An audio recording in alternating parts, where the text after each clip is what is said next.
Hey guys, it's Max. How's everyone doing? Let's check out the ULTYverse.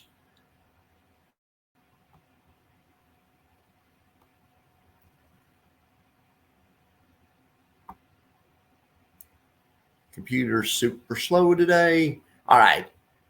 Average constituent of all these stocks, if they're just trading stock, they'd be up about 3/4 of a point. As it is, they're up about 1/3 of the point. So ULTY is up today. That's great. 1/3 of a point. Who's helping it out? Probably DJT. Yeah, DJT's up 3. TNA, which is triple leverage Russell, is up 3. That's really awesome.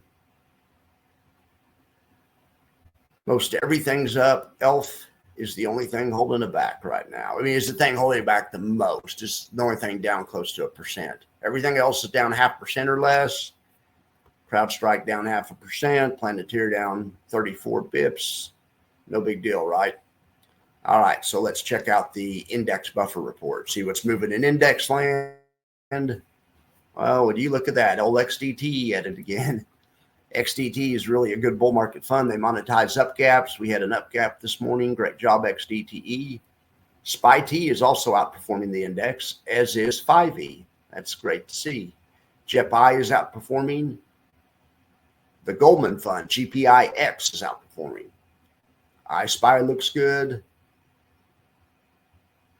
Best looking one of the bunch in SPX land is ZVol. Of course, like I always say, on a volatile day when the VIX explodes, ZVol's the biggest on the downside too, i.e. it's more volatile. If you don't like ZVol's volatility, you can get similar performance in about 2/3 of the yield in SVol. And there's it right there. SVol, ZVol, any of these funds, in my opinion, make decent funds if you need an income. All right, so let's see over here, Q land, what's going on, NASDAQ land. FEPI's not really NASDAQ, but it's tech stock, so I included in there. It's outperforming. Triple QY is doing well. Triple QT is doing well. YMAX is doing well. GPIQ is doing well. That's the other Goldman Fund. Now, actually, in NASDAQ land, QDTE is down, but XDTE is up. I don't know, maybe NASDAQ had a gap down, because it is true that it's kryptonite. Gaps down are kryptonite for Round Hill. But gaps up are good stuff. Let's see. We'll look at ND. Let's look at NDX. This is what they actually trade. So this is, I bet we saw a gap down in NASDAQ. No, not really. Not really. Okay. Well, in any event, XDT is having a better day than QDT. And I think that's probably solely because the SPX, which is what it's based on, is having a better day than NASDAQ, which is what QDT is based on. XDT is based on X, which is SPX. All right. So let's look at Russell. I bet Russell's up. Yeah. Now, Russell, it's hard to see on this chart. My computer's running really slow, but Russell had a gap up, and Russell's doing the old gap and go this morning.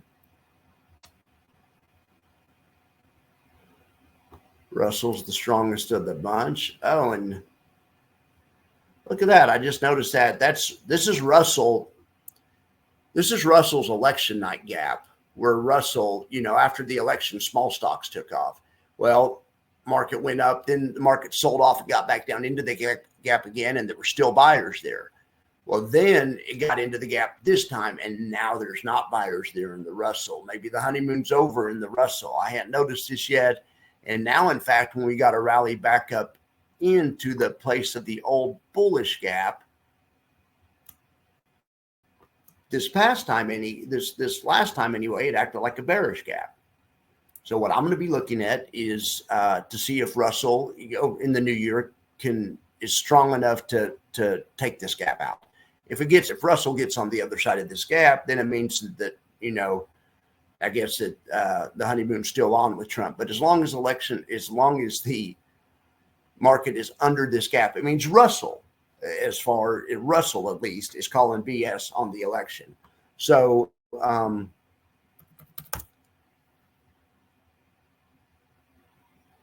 We'll bring up Q's really fast, and I'll show you how much. Oh, and it's the same story on Q's. Q's is the same thing. Q's has also filled their election gap several times. They've been back through it.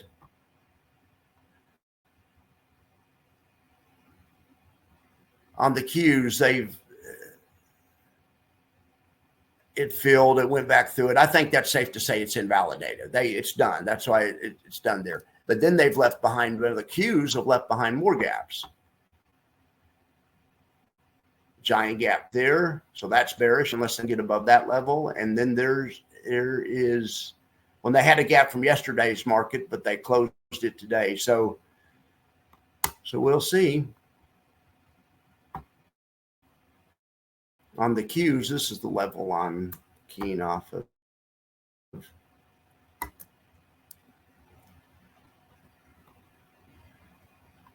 The Qs had a big day a few days before the election. They probably anticipated the election, and they had a lower gap that is now still holding. That at least for now has been a great place to buy the dip.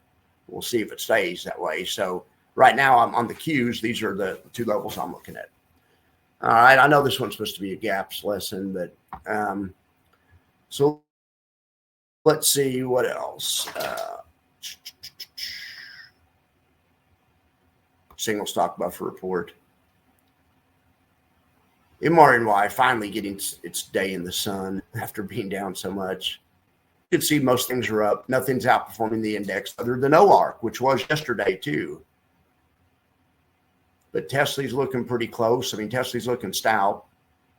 Looks like GUI is outperforming the index as well, and is JPMO.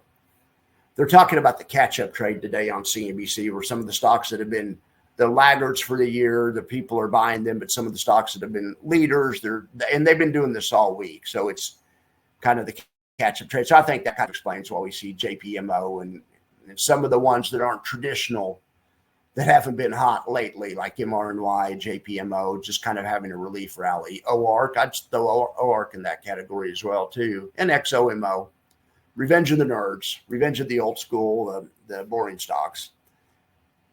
Well, all right, guys. I'm going to have a live stream today after the market closes, I'm pretty sure. Anyway, I hope to see you there. All right. We'll have a New Year's Eve live stream. It should be fun. See ya.